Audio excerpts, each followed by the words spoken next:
welcome to the first episode of my new series, UFO-Chats. Today I'm up in Lincoln, New Hampshire. It's very cold and very windy. I drove all the way up here because I want to talk to you guys about Betty and Barney Hill. You might be familiar with Betty and Barney Hill. Their abduction story was the first ever widely publicized alien encounter story, and it's super cool.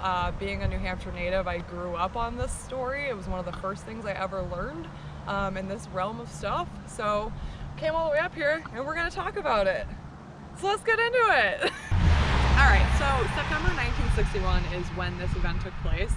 Betty and Barney Hill were actually local to the Portsmouth area, so Seacoast, New Hampshire, and they had taken a vacation up to like Montreal and Niagara Falls, so they were up in Canada, and this occurred on their drive home back to Portsmouth.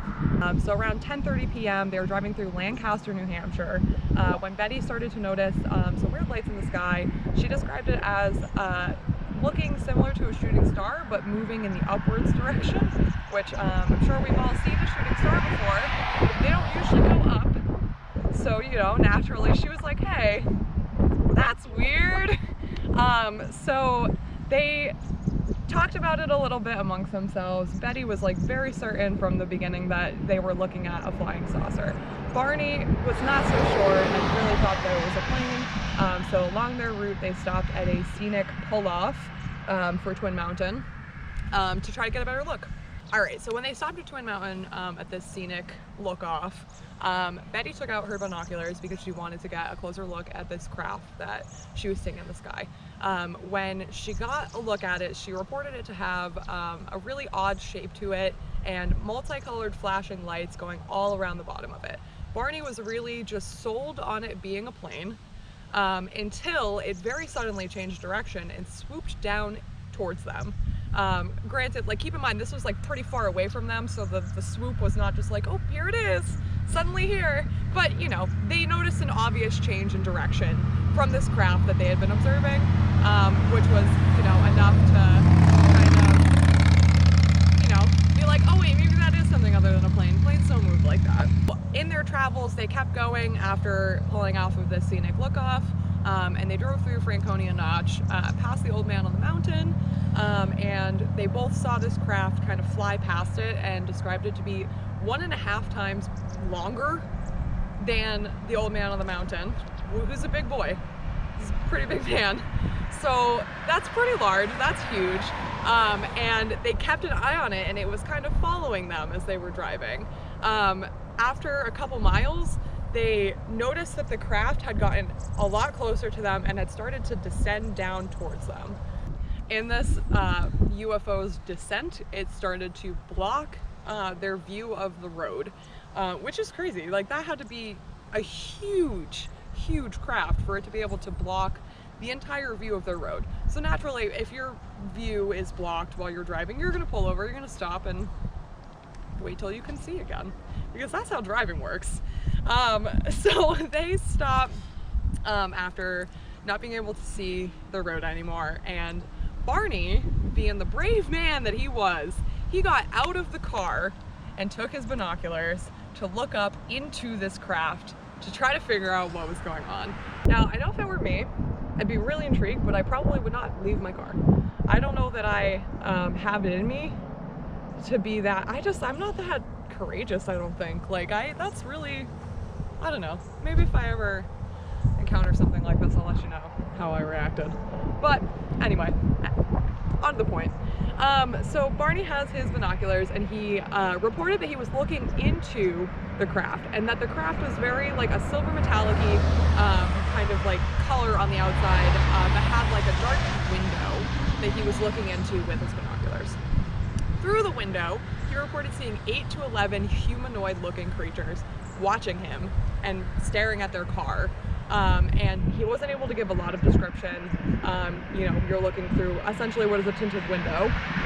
So, you know, didn't have a lot, but he could see that they were relatively humanoid looking, and there were about 8 to 11 of them, and they were all watching him. So this is where it starts to get a little bit weird.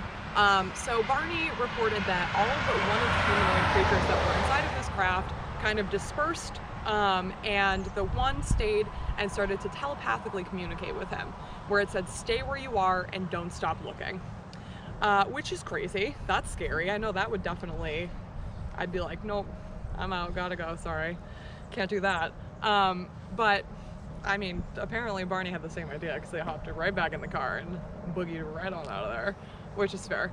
Upon their drive back, so they leave this area by Franconia Notch, basically where we are right now, and after being told to stay where you are and don't stop looking by this, you know, humanoid creature that was communicating with him telepathically, which he later went on to say that they were somehow not human, as if he was surprised because they were human looking enough, but they, like, somehow something was off, which I feel like is pretty standard in a lot of alien encounters. You know, people report that something is off. It, you know, it looks like it should be familiar, but it's not quite familiar. Anyway, so they leave that area and they're driving. While they're driving, they get maybe a mile or two away before they start hearing this, like, rhythmic buzzing sound coming from the trunk of their car. I don't know what to compare that to. Like, obviously I didn't hear the sound, so I don't know what it actually sounded like, but all I can think of is, like, maybe if a bee was trapped in your car. That's, like, all I got. But they started hearing it for a very long time. And then shortly after the buzzing noise, a warbling, kind of like the standard, like, whoop, whoop, whoop, whoop noise that you encounter in alien movies and stuff, they started to hear that as well. Betty and Barney Hill reported that that went on, and then for about 20 minutes, there was nothing. There was silence, and they were just driving, and everything was normal. And then all of that started happening again, and then everything stopped, and there was no activity anymore, and they were just driving home. The thing that's interesting about that is that there was so much lost time in this case. As you can see, I know it says it on here. Lost time. Where they have no recollection of where they were. They don't remember being on the road, they don't remember driving, but they also don't remember what was happening to them, right? So, like, they don't remember driving, but they also don't remember what they could have been doing that wasn't driving. So there's kind of just a whole, like, 3-hour chunk of time where they have no idea what happened to them. So friends and family, and the people that they reported this encounter to when they finally got back home to Portsmouth, did a bunch of calculations, and their 4-hour drive back from this area in Canada to Portsmouth took them 7 hours. So there was a whole chunk of time that just was unaccounted for, which I think is crazy. Like, that's nuts. And also, I've done that drive before, and I know that it definitely does take 4 hours, because, you know, being a New Hampshire local, like, we do that sometimes. So that's just nuts to me. It's like, that's a lot of lost time too, because, you know, in a lot of the stories and stuff that I've read, it's like an hour, 20 minutes, like 2 hours most, but like 3 hours is a lot of lost time. And for them to have zero recollection of what happened, like not even any recollection of driving, they, you know, kind of just plopped out by the end of their trip and were suddenly back home in Portsmouth. That's so weird. That's so weird. I don't know. I think it's nuts. Anyway, once the couple, like, returned back to Portsmouth, and once they had gotten back home, they just were experiencing so many weird things after the fact too. So, like, not even just during this encounter, but afterwards there were lasting effects. For example, like, their watches never worked again. They just stopped working at some point during this encounter, and they never turned on again. They changed the batteries, they brought them to watch people, and nothing worked, and they never worked again, which is crazy to me. I mean, I don't know much about watches. Maybe that's normal, but I don't know. So when they returned, another example of, like, some weird stuff that happened when they returned is that Betty started exhibiting some really odd behavior. The normal thing that people do when they come home from trips usually is bring their luggage inside and unpack it. But Betty was adamant about keeping it packed and at the back door, which I have no explanation. I have no, like, reasoning as to why you would want to keep your luggage at the back door either. So, like, that's just, like, all of it's, like, just odd, just weird. They also noticed that their clothes and belongings were kind of dinged up and, like, messed with. The leather binocular strap on Barney's binoculars was torn. Not just, like, cut or anything, but, like, torn. like ripped up, no going back, just done for. And Betty's clothes were also ripped in several places. They were ripped at the hem, at the seam, at the zipper lining, and she had a couple holes like in the bottom as well, which is weird. Barney also reported that his dress shoes were like super scuffed up, which it kind of almost reflected like they were hiking, which they weren't hiking, so that's weird. Betty noticed a pink powder-like substance on her dress that she had no real like explanation for. She couldn't figure out what it was or where it came from, so that's weird. And then they also started finding these weird shiny circles on the back of their car on the truck, which reminds me of like that thing that people do where you put bologna on someone's car to take the paint off of it. I feel like that's probably the best way to describe it. Circles like that, like a bologna circle on the back of your car is the best way I can describe it. And that's all very weird. Like those are all really weird things to have happen to you just normally, but especially following an encounter with, you know, some sort of like alien craft or something. So then after that, like I believe it was about 10 days after that, Betty started having really, really vivid nightmares in which she was on some sort of craft that she couldn't quite explain. They were really vivid and she felt like she was there, and they happened for 5 days straight and then stopped. And she never had another one until like the day she died. So I don't know. I have a lot of questions about this case. You know, Betty and Barney Hill have been deceased for a few years now. More than a few. They've been deceased for a while now.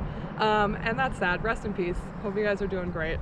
But you know, it's one of those things where like we'll never have answers to some of those questions, and that really bums me out. really, really bums me out. The cool thing about this case though is that so Project Blue Book is like I think it was made by the Air Force, and it's like a UFO investigation project, and this particular instance, like I said earlier in the video, was the very first wildly publicized alien encounter ever in the United States.